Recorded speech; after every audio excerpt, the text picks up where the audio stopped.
Good morning everybody. Today is Wednesday. Pasok na tayo sa work.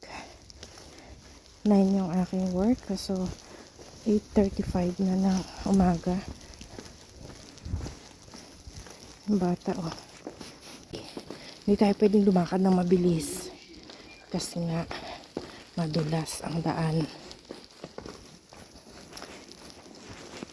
Kanina pa ito nag-start alas 7 ata Bilis kumapan Okay pa pa ganito. Pero mamaya kapag natutuyo na siya, madulas nalulusaw.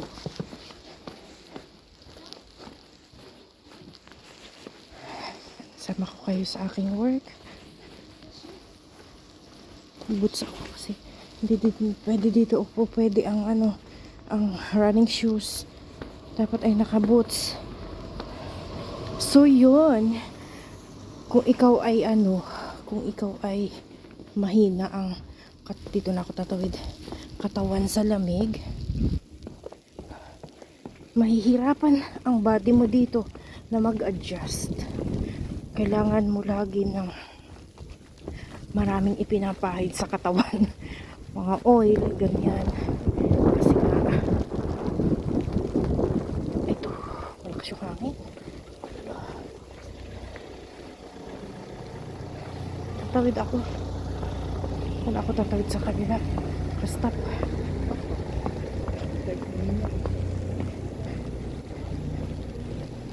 Di ka din pwedeng magbilis ng lakad. At pag ayan ang kapal na At kapag dito ako tatawid kapag na-slide masakit. Ayan na. Oh my God.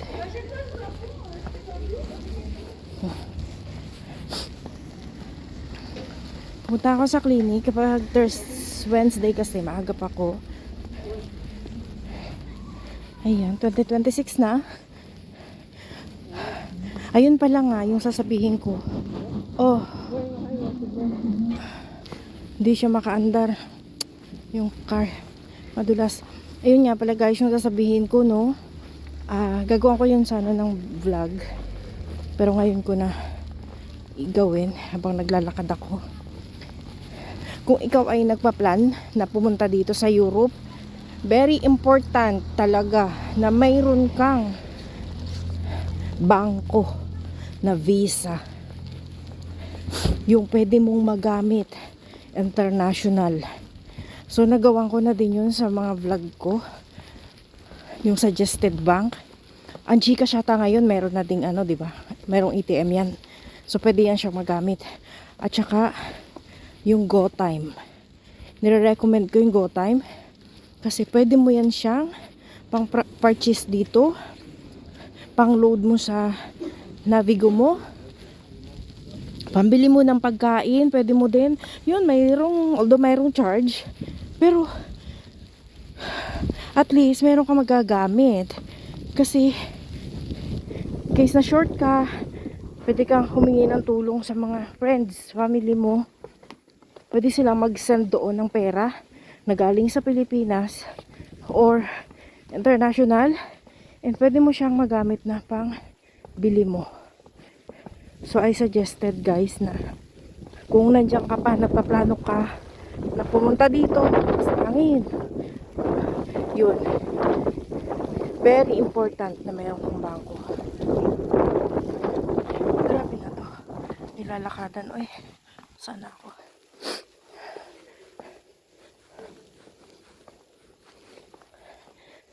So yun, ano pa ba? Madali lang naman ako kumuha ng GoTime. Pwede ka nga for example nandiyan ka pwede kang magawa online ng application. Pero yung card, very important yung mayroon kang card, ATM. Kasi yun usually yung nagiging problema pagdating dito sa Europe. Yung wala kang ATM, wala kang Visa card. Kasi kung wala kang Visa card, kung pagdating mo dito, hindi ka agad makakatrabaho, saka kukuha ng pambiling pagkain unless na marami kang cash na dala. Pero minsan may cash ka, tapos di ka pa rin nakakuha ng trabaho, and may mga anong hindi nag-accept ng cash, kasi gaya yung pagbibili ka dito ng permanent na anong tag dun, mobile number. So kailangan, grabe ang kapal na dun, oh. Slow. Tawid na tayo. So ayun, nagtawid ako ayan, go na. Ano ba yun? So yun, kasi merong mga kagaya ng pagbibili ka ng permanent na Navigo card. Ay, permanent na Navigo card. Mali ako. Yun, kapag ikaw ay bibili ng permanent mo na mobile number, kailangan gamitan ng ATM na sa'yo nakapangalan. Kasi the next sa'yo mang bangko yun magdididak. So, kung bago ka lang dito at wala ka pang bangko dito sa France or kung saan man ikaw sa Europe, so kailangan mo yun na nasa'yo naka-name. Kasi nung nasa Poland ako, I remember na ayun, permanent. Pero madali lang kasi ako nakatrabaho dun eh. Kaya hindi ako masyadong nahirapan, hindi ako masyadong struggle. Kasi cash, pinalit ko ng zloty, yung pera ko. Pero, in just 1 week, wala pang 1 week, nakatrabaho agad ako, guys. Tapos, nakakuha agad ako ng bangko din. So yun. Basta yun, very important. Kasi kahit naman kayo saan kayo magta-travel, para hindi na rin hassle na mag-change kayo ng currency kung saan bansa kayo pupunta. Very important na mayroong Visa card. Yung ganito madulas, yung itim na. Wala. Malayo pa nalakadin ko. 30 minutes akong naglalakad everyday dito, guys. Ay kung snow everyday. So, ganito yung aking struggle everyday. Hindi masaya. Hindi masaya. Hindi madali ang may snow. Mahirap. Sa umpisa, oo. Parang yung first time mo. Pero kung araw-araw ka mabubuhay sa ganito na kalamig, ganito, kadulas,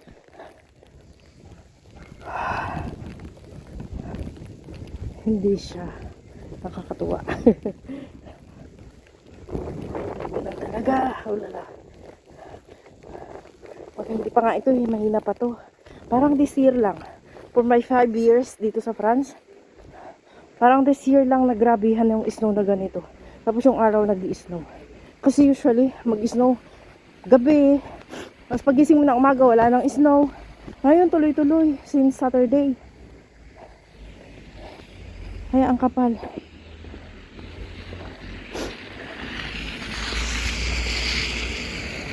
Dulas na.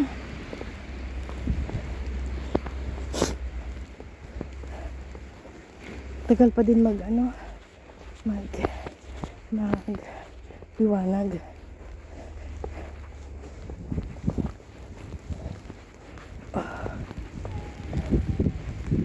Ito, be careful tayo pag ganito yung nadaanan. Yung dulas. And kailangan nyo syempre magdala ng mga winter clothes, especially boots. Yan. Kasi hindi pa pwedeng hindi naka-boots kapag ganito kakapal yung snow na lalakaran mo.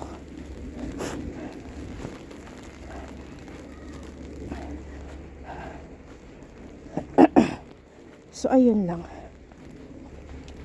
Ang sa susunod na lang yung ibang vlog, yung magkano yung nagastos ko papunta dito.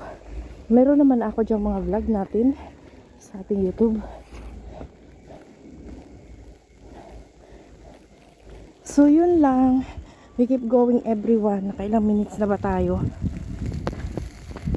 3. Ito namang si Mushu. Hindi man lang namama yung diretso ako sa clinic.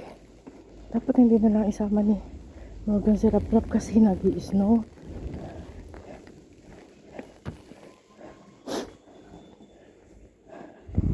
Punta pa ako sa supermarket. Mamamalingki ako.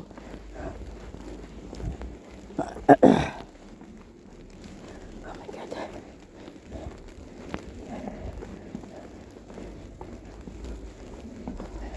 Then bukas ulit. Ganito ulit.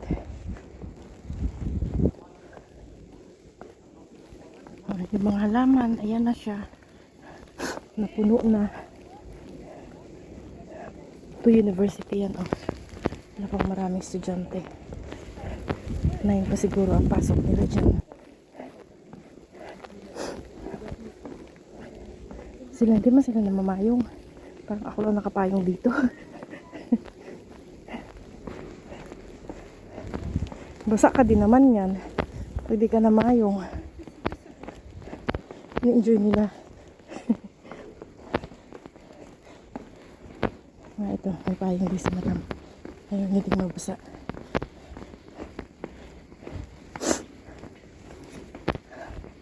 Nahihingal na ako. Kasi ang kapal ng suot. 4 ang patong ko na damit. Dalawa pa yung jacket ko. Pero pinapawisan na ako.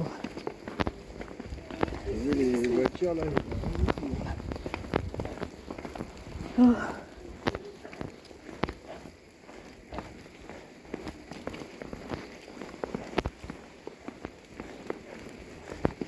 Lapit na ako. 5 minutes.